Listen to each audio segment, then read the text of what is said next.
So hi, my name is Debra.sheard, and I have just recently retired in October of 2021, so last year, so almost a year, as a public school educator. I began my career as a teacher, and I retired as a superintendent of schools after 25 years.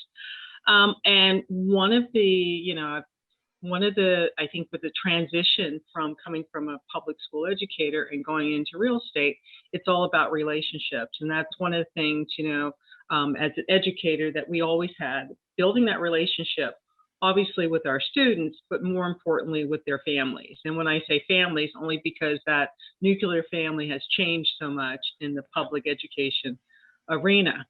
So one of the things in the state of New Jersey, where I've worked for the last 25 years as a public school educator, is we were really promoting the idea of financial literacy in our middle schools to get students to begin to look at the economics and to try to build that bridge as far as the academics and being financially prepared. In most of the districts that I worked in and where I retired were in our urban centers. And what we found is, unfortunately, there was a lot of poverty in those centers.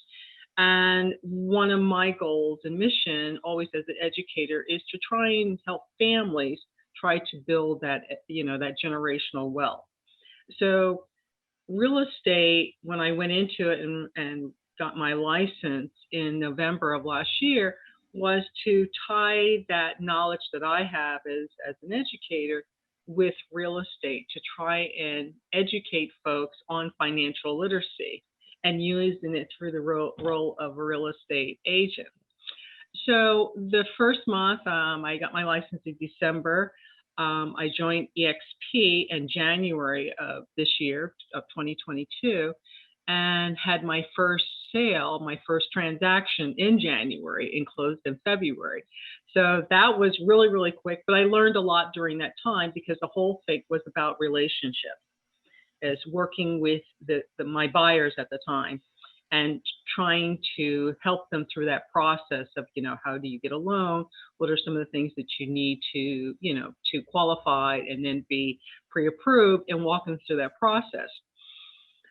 Then I had my second transaction, another buy in May.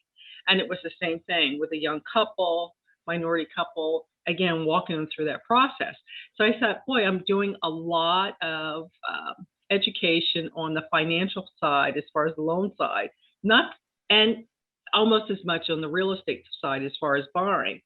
So I did some little research and I decided, you know what, I'm going to look and see what it takes in order to acquire my mortgage license as what they call mortgage loan originator. So I did some Google searches and I see they have something called a hybrid agent, which is someone who holds both their real estate license and the mortgage loan originator license.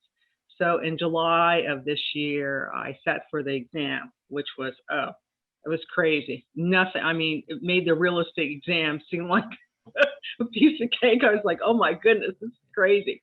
But I was successful, passed it on the first time.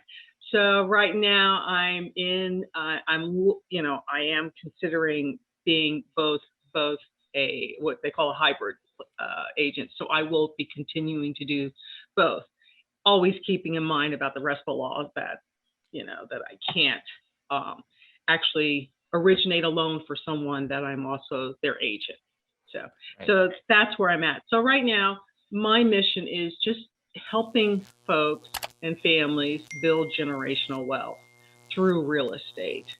And now I see that there's multiple avenues that I can use as far as having both licenses now, and just really working with folks for them to be able to get what we call that American dream.